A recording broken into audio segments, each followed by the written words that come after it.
Is Marques Brownlee killing startups? Dum dum.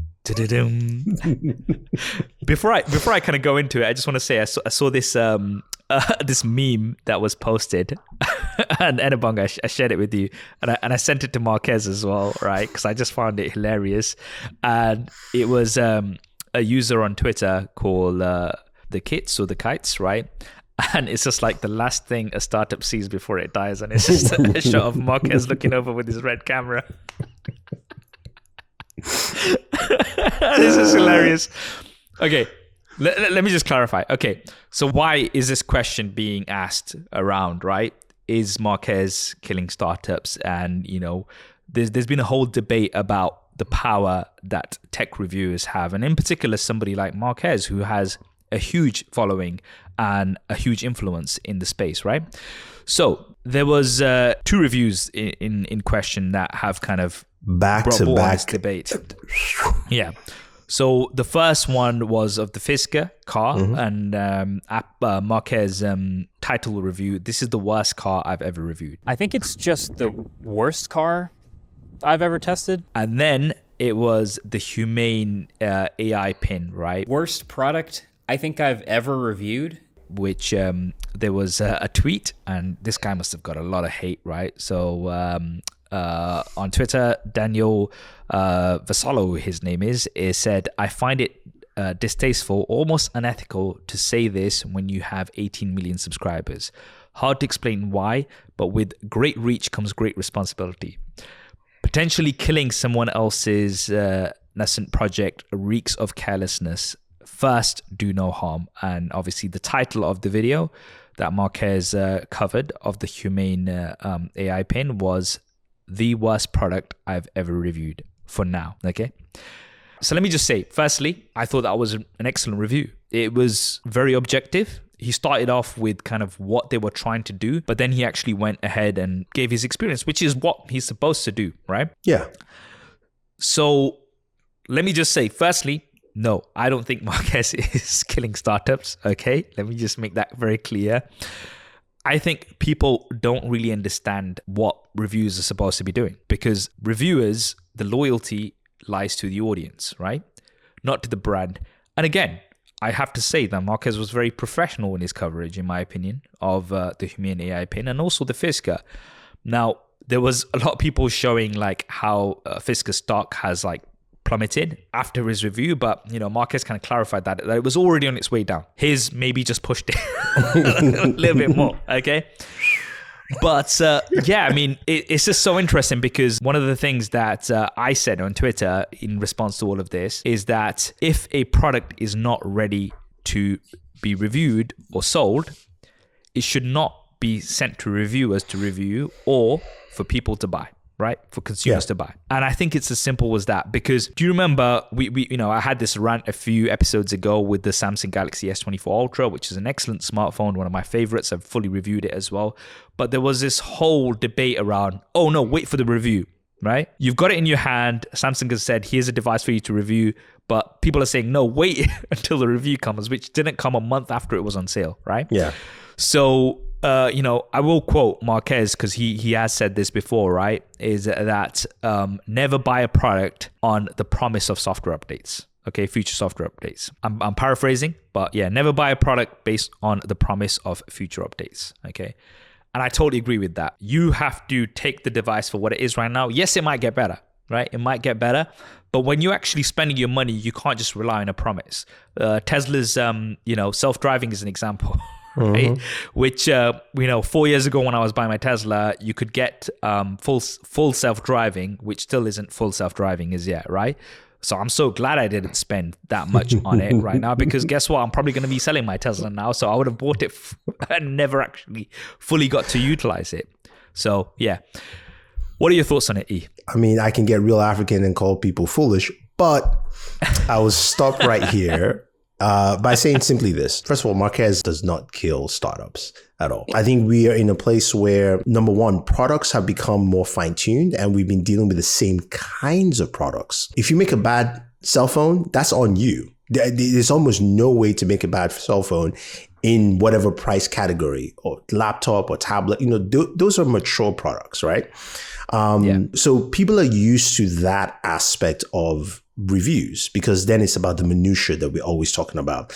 They could have fixed this. This could be better, that type of thing. And then you now have someone like the Daniel character that you mentioned on Twitter talking about do no harm. He is correct. Do no harm to your number one shareholder. And for all of us, that is you guys watching the videos. Without your trust, we don't get to the levels we get to. Marques doesn't get to 18 million viewers by people not going like, I trust that guy. It makes sense. So he has to be almost in their own self-interest to say, hey, look, guys, do not, because think about it. Whether it's a Humane name IP in $700, that's a lot for a lot of people. Or better yet, a car, which is always the second largest purchase for most people on the planet, because your house is the highest purchase you most likely spend. The car is the second largest. And he's telling you don't buy it. And we know from car buying experience, you get the wrong car or car you don't like or car that's bad, you will want to curse that company out to the end of time. So I agree. So a lot of people have forgotten the fact that reviewers are here to showcase exactly what the product is about and giving his own opinion. And again, you don't have to follow that opinion. But you also, none of these companies are paying you to be their ambassadors either. So why are you fighting for these companies in that regard? Now, talking about products, prime example to me is Rabbit R1. I did the launch event the press event at CES. We also had the launch, kind of like the launch pickup event in New York. We had a Q&A. Fisher asked him a very poignant question, Michael Fisher. He goes, you're launching. It seems not everything is complete. Some things looks like they're off. Looks like you got some things right. It's a mixed bag. Why are you launching now? He said something really quite interesting. He said, look, I need you to test it. And we all looked, it's like, hear me out. This is exactly why. I have a large language model. The more people who use it, that's the only way it gets better. And then he's like, I've always said this from the beginning. Now that's different from, say, Humane, because at least he's telling you this is what I am giving you. Yeah. So if you buy it for that, that's perfect. That is fine. That's what you're expecting that. And that's the thing that a lot of companies also have to understand is that wherever your state is, tell people exactly what it is. Most people are very confident to go like, you know what, I'll take it. I get it. It's fine. Yeah. And if you don't want it, then you don't want it. But you cannot come here because looking at both Humane and I'm not saying Humane is bad. Don't get me wrong. I'm saying that just the approach. Humane came with the approach of we're ex-Apple. We can design. And they designed a very sexy device. We'll give you the best and just take it. And the other company is going like, guys, man, look, we do what we're trying to do. So this might work. This might not work. Try it out. So a few things here, like, how you mentioned right now, I appreciate the honesty from Rabbit because, I've personally had situations where I've gone ahead, reviewed a product, right? And it's not necessarily a bad review, but there's certain things that I've mentioned. Those aspects have then been taken to improve the devices either for the next generation. Like I've literally had people from R&D teams saying that we love your camera comparisons. We actually use them to improve our cameras, right? Okay. We've actually had that. One interesting example was with OnePlus. I think it was a OnePlus 6. I can't remember. It was a good few years ago. When it was shooting in 4K 60, the autofocus was completely off, right? They saw that in my video. They actually respected them, contacted me personally and said, look, can you give us a bit more details about your testing? And I sent them the video file. Then they released a software update to fix that, right?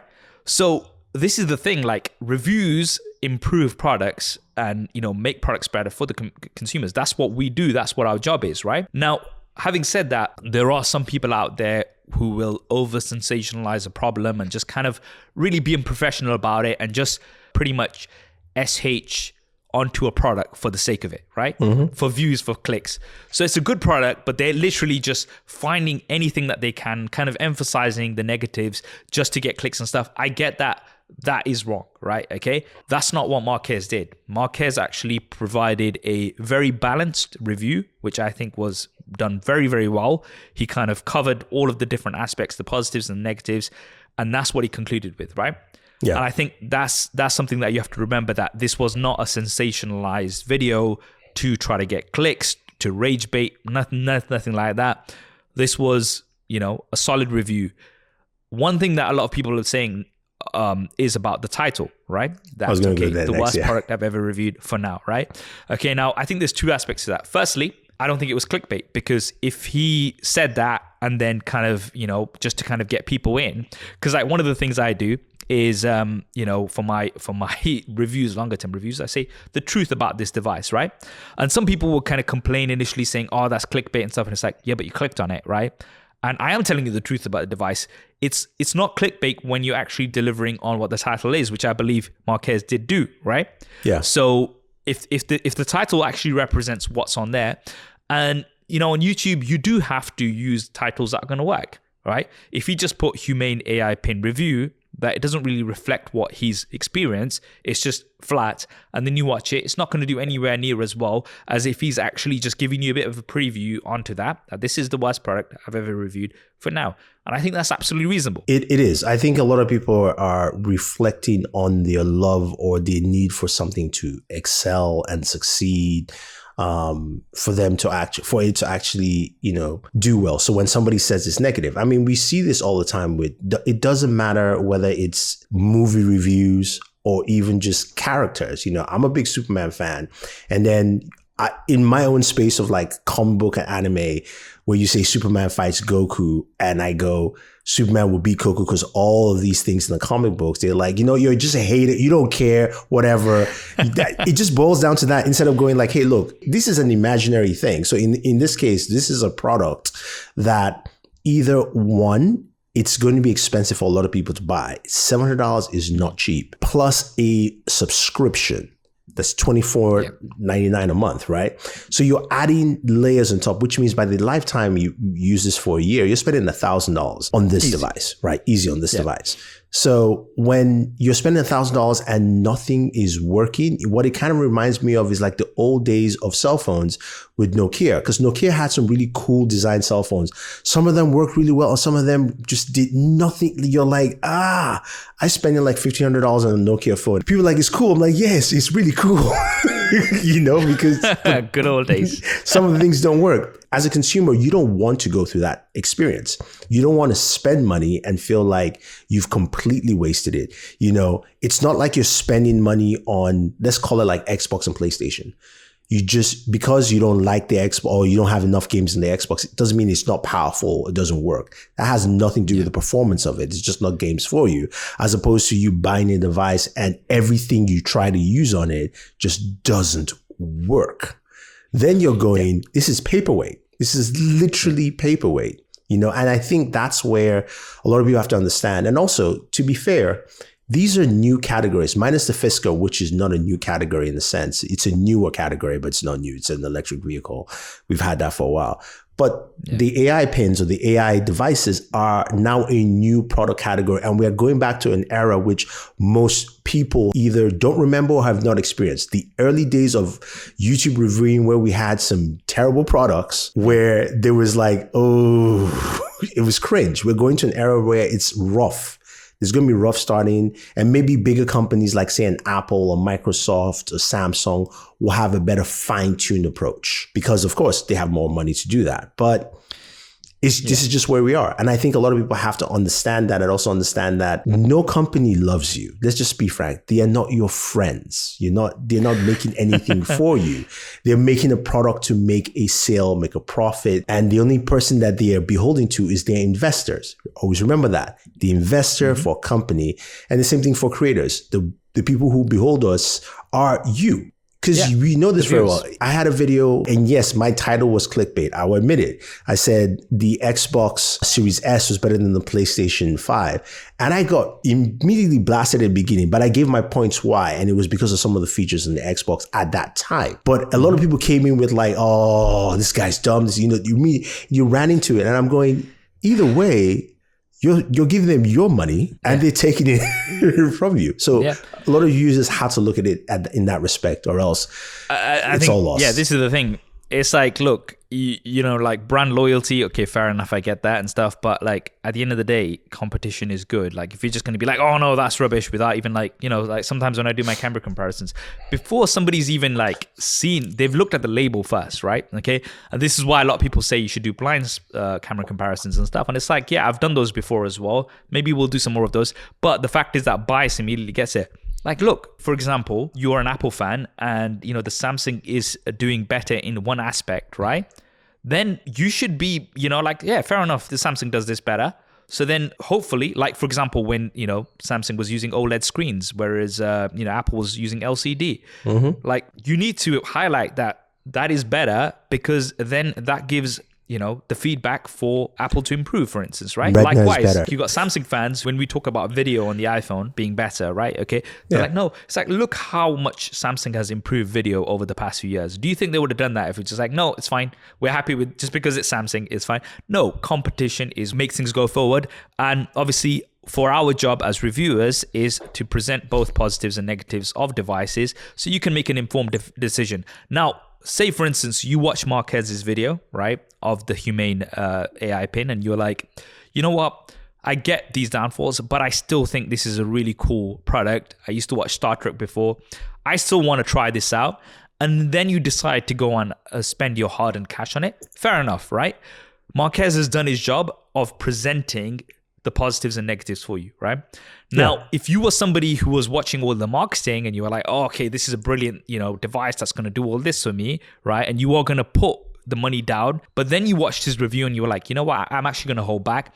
I'm so interested in this product, but I think it's a few generations behind to what I need. Maybe I'll buy the second edition of it or the third in a few years' time when it's better, when it's got better battery life, when it's faster, all of these things, right? Okay. But you can do that thanks to his review because he's had a chance to check it out, right? And that's the thing. So I'm sure a lot of people, like, we're pretty much probably just preaching to the choir here because a lot of people probably already agree with us on this point. There was just, I think, a small minority, but it did kick off a big debate. But just to answer that question at the start, is Marques killing startups? No, he's not. I think he's doing a great job with his reviews. And, you know, that review in particular of the Humane AI pin was a very, very well done review. You can tell he spent a lot of time on it. He did give it a chance. He did test it out a lot as well. And it didn't deliver. So that's what he did. And again, it might improve. Something I personally can't see myself using that too much, if I'm honest with you. But it's something that, you know, maybe in a few years' time when it's actually, you know, developed and it's just like, you know what, okay, I want to keep taking my phone out. I want to stay away from my phone a little bit. I just want this pin that's just going to, you know, do these cool things for me. And yeah, maybe. But for now, definitely something that needs a lot of work. Yeah, I mean, definitely. I think you hit all the points there. I think a lot of people were hoping for something different. I think that's probably what it is that, you know, like Fisher always says, he says he's tired of the way smartphones are, which is why he's covered a lot of foldables, different, design structures, and people are looking for something different. So I think maybe people just felt that, you know, Marques poo-pooed on their new thing, and that's, you know, it's the case, and we all are. I mean, I want an AI assistant basically just, you know, make sure that I get there on time early, you know, so that maybe he can recreate African time. He really time. needs one. You know, you know what? Knowing you'd probably turn this AI assistant into your own sort of like. Then she'll be doing things with your time. After a bit, you'd corrupt her. It's so funny. Yeah. The companies would be like, "We don't know how our AI turned this way." I was like, yeah, "Oh, sorry." How did he corrupt this AI? Now she's always 15 to 20 minutes late at least. I hope you enjoyed that clip. If you want to hear the full podcast episode, then that will be linked down below. And if you want to see more clips like this, then be sure to subscribe and hit that bell icon so you don't miss them. Thanks for watching. This is Saf on SuperSaf Speaks, and I'll see you next time.